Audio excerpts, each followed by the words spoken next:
अल्हम्दुलिल्लाहि रब्बिल आलमीन वस्सलातु वस्सलामु अला अशरफिल अंबिया वल मुरसलीन व अला आलिहि व अस्हाबिहि व ज़ुर्रिय्यतिहि व अहलि बैतिहि व उलमाए अहलि सुन्नतिहि व औलियाए मिल्लतिहि अजमाइन। अम्मा बाद फ़अऊज़ु बिल्लाहि मिनश शैतानिर रजीम बिस्मिल्लाहिर रहमानिर रहीम। क़ाल अल्लाहु तबारक व तआला फ़ी किताबिहिल मजीद व फ़ुरक़ानिहिल हमीद। या अय्युहल्लज़ीना आमनुत्तक़ुल्लाहा व कूनू मअस्सादिक़ीन। सदक़ल्लाहुल अज़ीम व सदक़ रसूलुहुन नबियुल करीमुल अमीन। इन्नल्लाहा व मलाइकतहु युसल्लूना अलन नबी या अय्युहल्लज़ीना आमनू सल्लु अलैहि व सल्लिमू तस्लीमा। शौक़ दुरूद शरीफ वाए। अल्लाहुम्मा सल्लि अला सय्यिदिना व नबिय्यिना व करीमिना व हबीबिना व महबूबिना व मअवाना व मलजाना मुहम्मदिन व आलिहि व सहबिहि व बारिक व सल्लिम अलैहि। अस्सलातु वस्सलामु अलैका या सय्यिदी या रसूलल्लाह। अस्सलातु वस्सलामु अलैका या सय्यिदी या हबीबल्लाह। अस्सलातु वस्सलामु अलैका या सय्यिदी या इमामल मुत्तक़ीन व अला आलिका व अस्हाबिका या सय्यिदी या मुर्शिदी या महबूब रब्बिल आलमीन। रब्बिल आज़ाल खालिक़ कायनात रब्बिजुल जलाल ज़मुन उस्तासो पदग़ी मीलादुन नबी शरीफ सल्लल्लाहु अलैहि व अला आलिहि वसल्लम के दा हाज़िरी दा लीदल औरेदल वयल पखपल अज़ीम बारगाह के कबूल मकबूल और मंजूर फरमाई। और रब्बिल अज़ाल खालिक़ कायनात हमेशा द पारा ज़मुन उस्तासो द दीन और द दीन मतीन ज़दकड़ा व पदग़े दीन मतीन बांदे अमल को तौफ़ीक़ नसीब फरमाई। सामीन व हज़रातो लाख लाख शुक्र दे फ़ज़ल व करम दे चिमुंग उस्तासो पदासी और रूहानी विजदानी और बाबरकता महफ़ल शरीफ के राजम शवियू चे दे निस्बत द मिलादुन नबी अलैहिस्सलातु वस्सलाम पर मुनासबत सरा और द 11वीं शरीफ द हुज़ूर गौस आज़म रहमतुल्लाहि ताला अलैह पर मुनासबत सरा राजम शवियू द रब्बुल जलाल बारगाह के हज़ार ख्वास्त व दरख्वास्त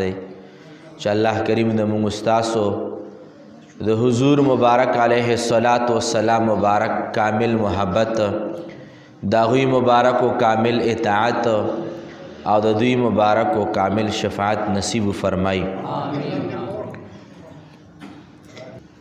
यो मुख्तसर पैगाम अरज़ कौल ग़वाड़म और अगीन बाद ब दस्तासो पर इजाज़े सरा मुंग खपल मख के मकसूद व सफ़र तरवान शु। यूसुफ खेलो बाबाजी से मुबारक रहमतुल्लाह अलैह दग़ी दरबार तरागलियू नो हकीकत दादे यो डेर खकोले ज़हनी तसव्वुर यो सुकून मिलावशी द टोल इलाके द टोल मशरानो द कशरानो और द टोल हाज़िरीनो बिलखुसूस औरंगज़ेब से दाग़ी द फैमिली और द टोलो और द साहिबानो शुक्रिया दा हर कला मुंग ले इज़्ज़त व एहतराम राकई। मुंग बचाल सवर को खुदा दुआ ज़रूर कोले शु चे मुंगा पदग़े लगी इज़्ज़त बांधे चे मुंग त पडेर बांधे कबूल दे। अल्लाह पाक दस्तासो द द्वाड़ो जहानु इज़्ज़तुन नसीब फरमाई।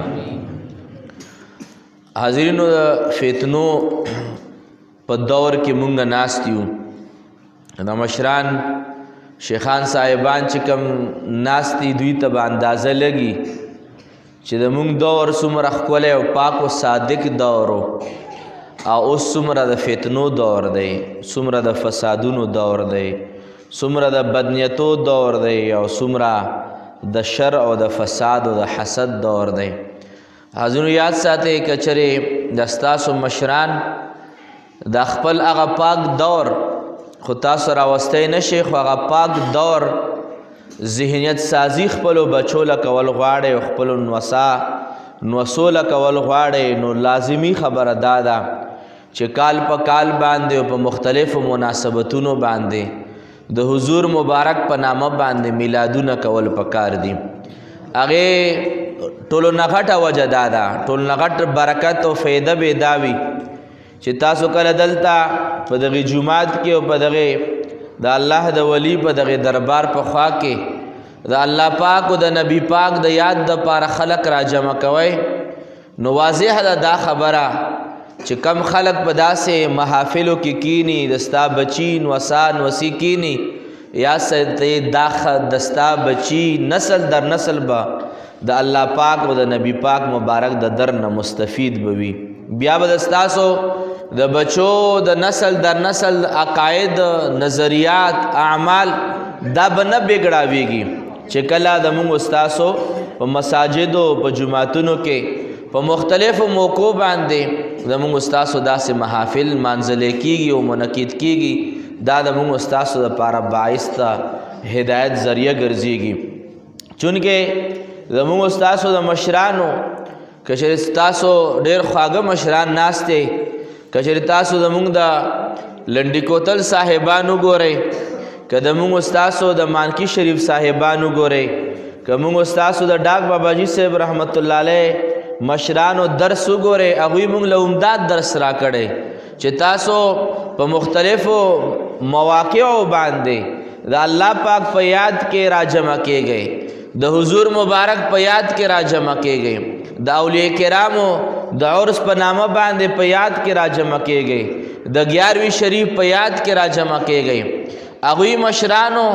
او دغه استانو خاوندانو موږ له دا درس ولې راکړی دی؟ دا درس هم دې دپاره راکړی چې په داسې محافلو په داسې یادونو کې مونږ کینو یا زمونږ بچی کینی یا زمونږ کشران او ځوانان کینی، په داسې محافلو کې سینو ته د الله نور داخلیږي، په داسې محافلو کې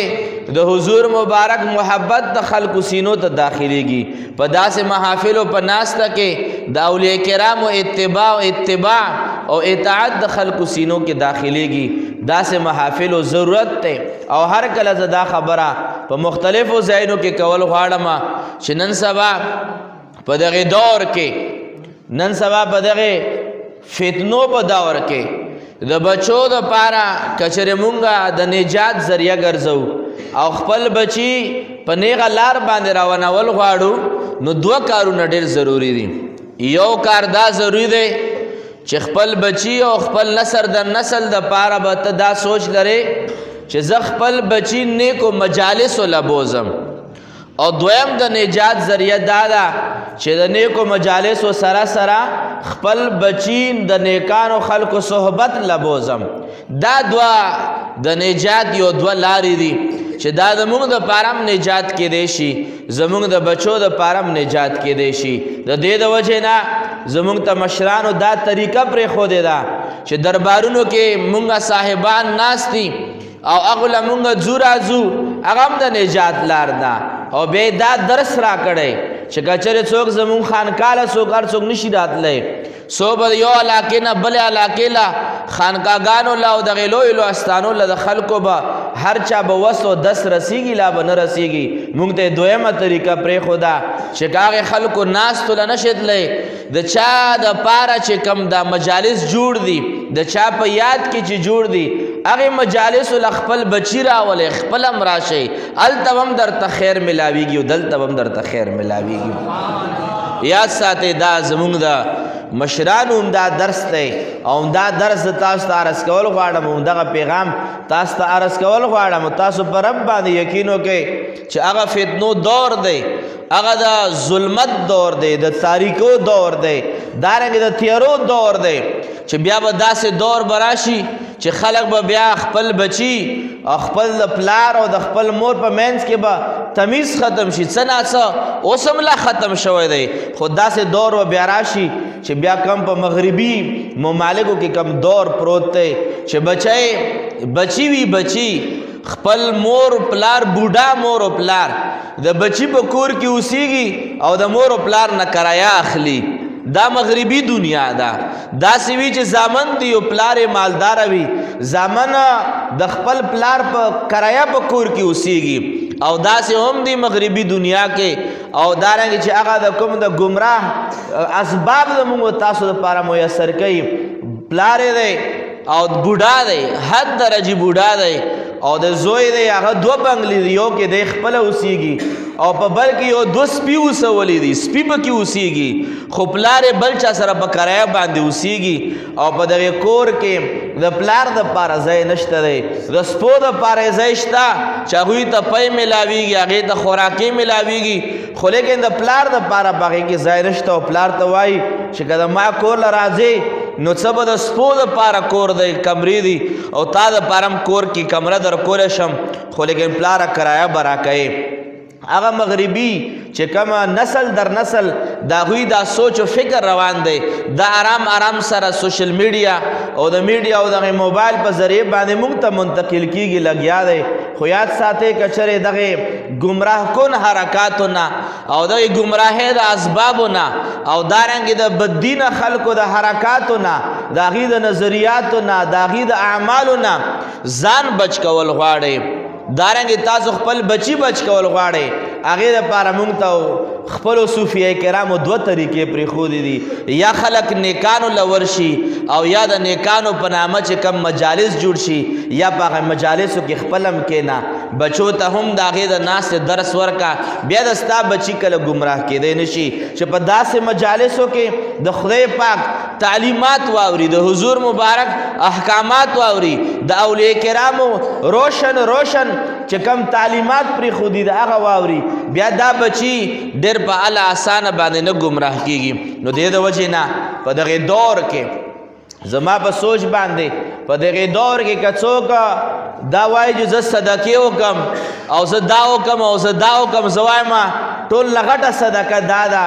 چې ته خلکو له د دین دعوت ورکې کله د میلاد النبی په نامه باندې پروګرام وکې یا د 11وی شریف په نامه پروګرام وکې یا د عرس په نامه باندې شریف توګه باندې پروګرام وکې د دې نه لویه صدقه نشته دی که چېرې څوک یو صدقه وخوري هغه بس وخوړلی شي او ریاض ساتئ دغه محافلو د هغه روحاني صدقه ده چې د هلکانو د ځوانانو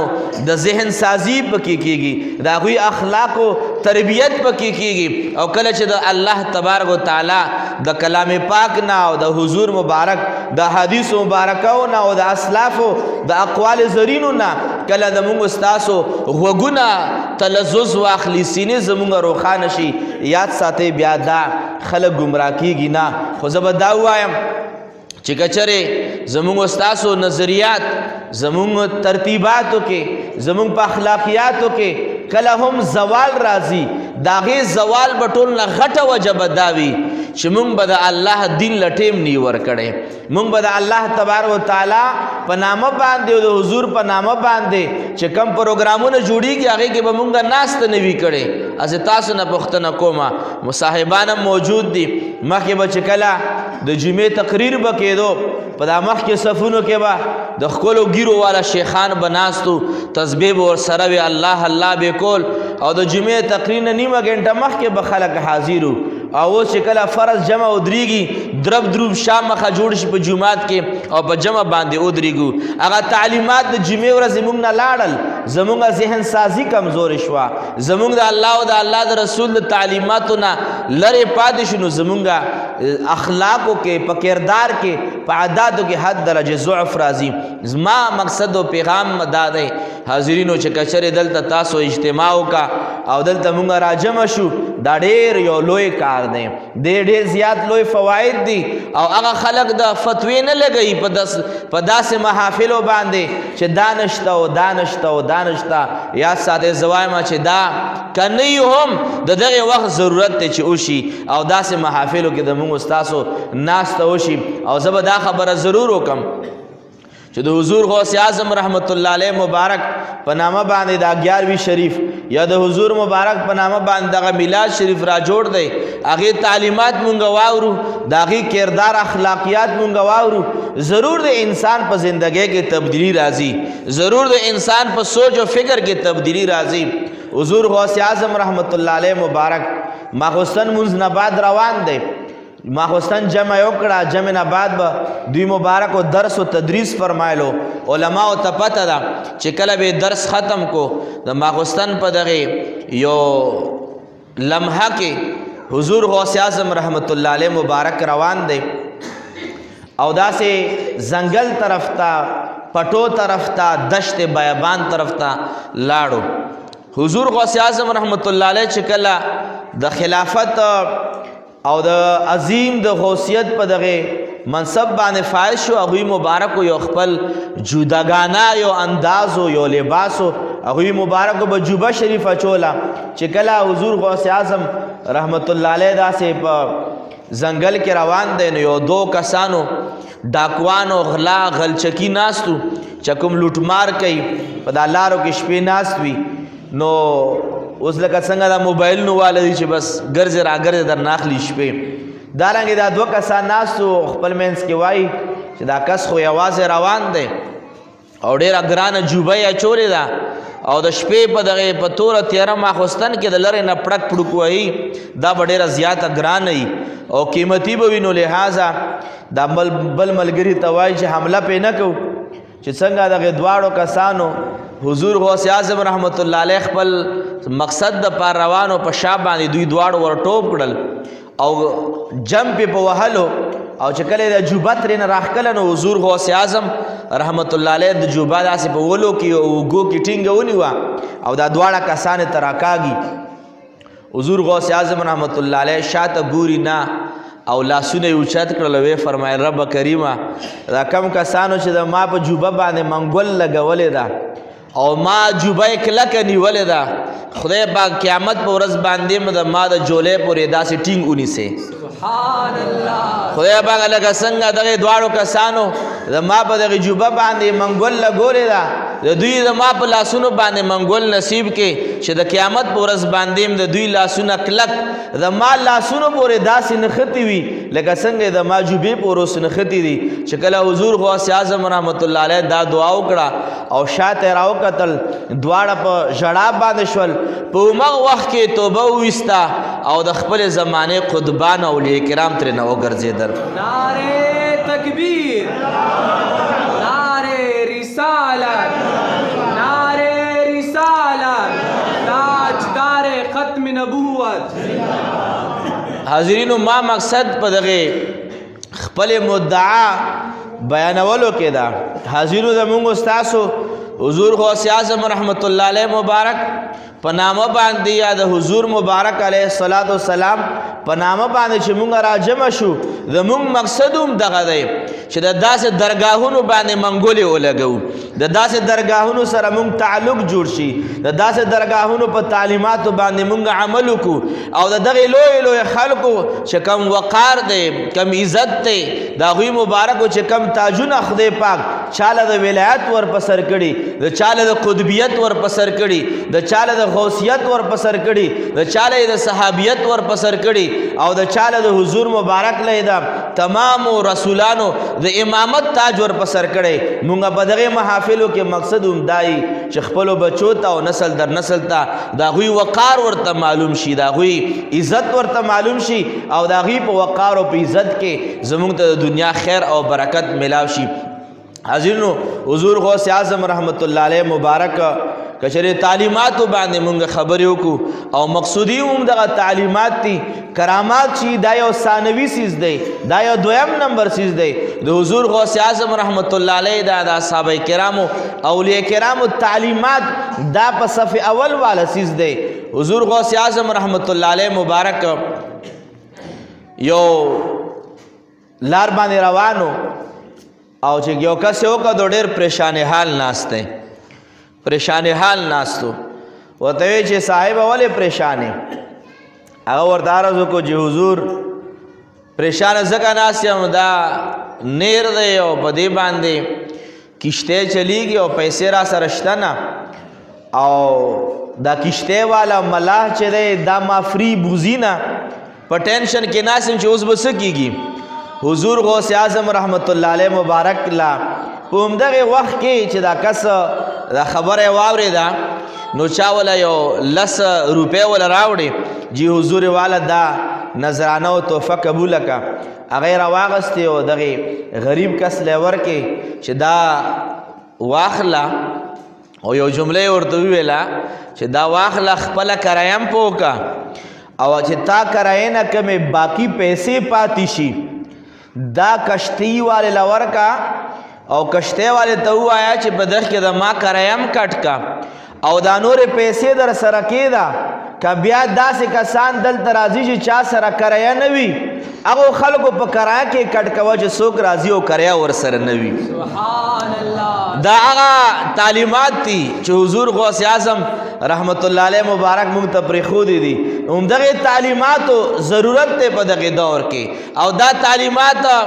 موږ له فیسبوک هم نه راپرېږدي موږ له سوشل میډیا هم نه راپرېږدي او که چېرې دغه تعلیمات موږ ته بیانېږي دا په داسې پاکو محافلو کې بیانېږي. حضور غوث اعظم رحمت الله علیه اشارتن عرض کول غواړم چونکې وخت مختصر دی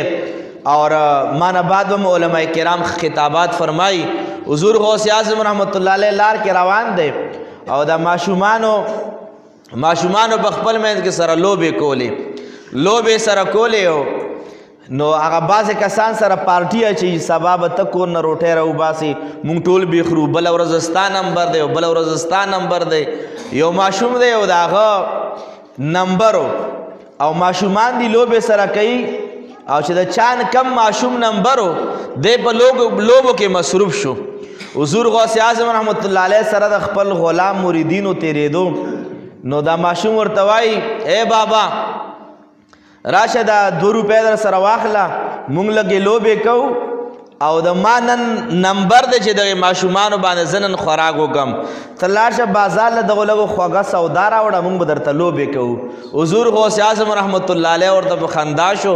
او راغی یو ماشوم نه هغه 2 روپۍ واغستې او بازار طرف ته روان شو او ماشوم ورته وایي چې بابا دا واخله مونږ به لوبې هم کوو د ما نمبر دی د خوږو والا ته بازار نه مونږ له خواږه راوړې مونږ به درته لوبې کوو. حضور غوث اعظم رحمت الله علیه هغه 2 روپۍ ته راواغستې او بازار طرف ته روان شو. خپل غلام او مریدین ورته وایي حضور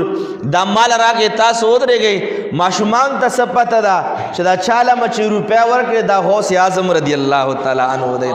ماشوم ته څه پته وه چې دا د اولیاء کرامو سردار دی. حضور غوث اعظم رحمت الله علیه خپل مرید ته وایي او خپل غلام ته وایي چې دغې ماشوم چې کله ماله پیسې راکړې که په ما باندې اعتبار نه وای بیا به یې تاله درکړې وای ته یې وله ځکه مه راوړه په ما یې اعتبار و زه به ځم بازار کې به سودا کوم ماشوم له بې راوړم. حضور غوث اعظم رحمت الله علیه د شهنشاهیت او د غوثیت تاج یې په سر او هغوی مبارکو د تمامو اولیاء کرامو د سټونو د پاسه د هغوی قد اقدس دی د قدم اقدس دی دومره د ولایت والا سردار زیو په بازار کې سودا کوي او واپس راغی او ماشومان ته وایي جم دا د دور و سودا مه درله راوړه ماشومان خوشحاله شول او هغوی په خپل منځ کې خپل چې کمې لوبې وې سر ته یې ورسولې چې کم خوراکه وه هغه یې وکړه. حضور غوث اعظم رضی الله تعالی عنه مبارک موږ ته عمده تعلیمات پرېښودي دي موږ ته په خپله زندګۍ کې د انسانیت تعلیمات پرېښودي دي. خو یاد ساتئ زه بیا خپلې نکتې ته راځم چې دغه تعلیمات او د داسې نیکانو پاکانو خلکو سره دغه نسبت به هله قایمیږي چې کله د موږ ستاسو د هغوی په نامه باندې راجمع شو د هغوی دپاره راجمع شو د هغوی د تعلیماتو د زده کړې دپاره راجمع شو او هغه چې کومې اجتماعګانې کېږي چاته به 11وي شریف وایو چاته به میلاد النبي وایو په دې کې به انشاءالله العزیز زموږ ستاسو د نیکانو پاکانو هغه روحاني خیر به نصیب کېږي چې کوم آیات کریمه ما تلاوت کو صرف د هغې ترجمه او مختصر غوندې خبره عرض کول غواړم. رب ذوالجلال خالق کائنات قرآن کریم فرقان حمید مجید کې ارشاد فرمائی یا ایها الذین آمنوا اتقوا الله اے د ایمان خاوندانو الله نه ویریږئ وکونوا مع الصادقین او تاسو د نیکانو خلکو سره شئ علما وایي چې نیکانو خلکو سره کېدل د علما کرامو خلکو سره ناسته د هغې معیت به مونږ څنګه خپلو چې د هغې دوه طریقې دي یو طریقه دا ده چې نیکان الله فرمایي نیکانو سره شئ یعنی تراشه او نیکانو سره کېنه یو معنی دا ده او دویمه معنی دا ده چې مونږ د تیر شوي نیکانو خلکو سره څنګه کېدی شو په هغه یو طریقه باندې چې کومه دا طریقه ده چې الله تبارک وتعالی د هغوی د تعلیماتو د اپناولو حکم مونږ ته کړی دی د نیکانو خلکو سره کېدلو یو معنی دا ده چې د نیکانو خلکو په تعلیماتو باندې عمل وکړي د هغوی زهد څنګه و د هغوی تقوا څنګه وه د هغوی پرهیزګاري څنګه وه د هغوی پاکي څنګه وه د هغوی خلوت څنګه و د هغوی جلوت څنګه و د هغوی بازار څنګه و د هغوی کور څنګه و د هغوی اجره څنګه وه د هغوی جومات څنګه و د هغه د ژوند طریقې کار څنګه و هغوی به څنګه ژوند تېرولو په هغې طریقو باندې عمل کول دا رب ذوالجلال په دغې آیات باندې عمل دی چې الله فرمایي تاسو د نیکانو خلکو سات ورکئ د نیکانو خلکو معیت اپناو کوئ او د نیکانو معیت دا دی چې د هغوی په تعلیماتو باندې مونږ عمل وکړو الله کریم خالق کائنات زمونږ ستاسو د نیکانو د پاکانو خلکو ظاهري او باطینی معیت نصیب فرمایي او دغه دوه درې خبرې ما صرف پیغام په نیت باندې وکړې چې تاسو همیشه دپاره داسې پروګرامونو انعقاد کوئ همیشه دپاره یې کوئ خپلو بچو ته دا درس پرېږدئ دا د هدایت چراغونه دي د هدایت اسباب دي الله کریم د موږ ستاسو د دواړو جهانو عزتونه او برکتونه نصیب فرمایي واخر دعوانا ان الحمد لله رب العالمین موږ به مختصر خپل دعا وکړو مزید به ستاسو د پروګرام اختتامي دعا به انشاءالله العزیز علما کرام به کوي دانشم بیمار دی ناصرم بیمار دی نور ډېر بیماران دي دعاګانې غوښتې دي خدای پاک د ټولو حامي و ناصر شي خدای پاک د موږ ټولو له صحت کامله عاجله نصیب فرمایي او ډېر ښکلي مشران راته ناستي چې وینم یې ما له خوشحالي زړه له راځي ډېر بختور ځای کې او دغې پاکانو خلکو په مجلس کې ناست یو خدای پاک د موږ دینداره جوړ کړی کي الله کریم د موږ بېدینۍ نه وساتي الله کریم بیمانۍ نه وساتي کم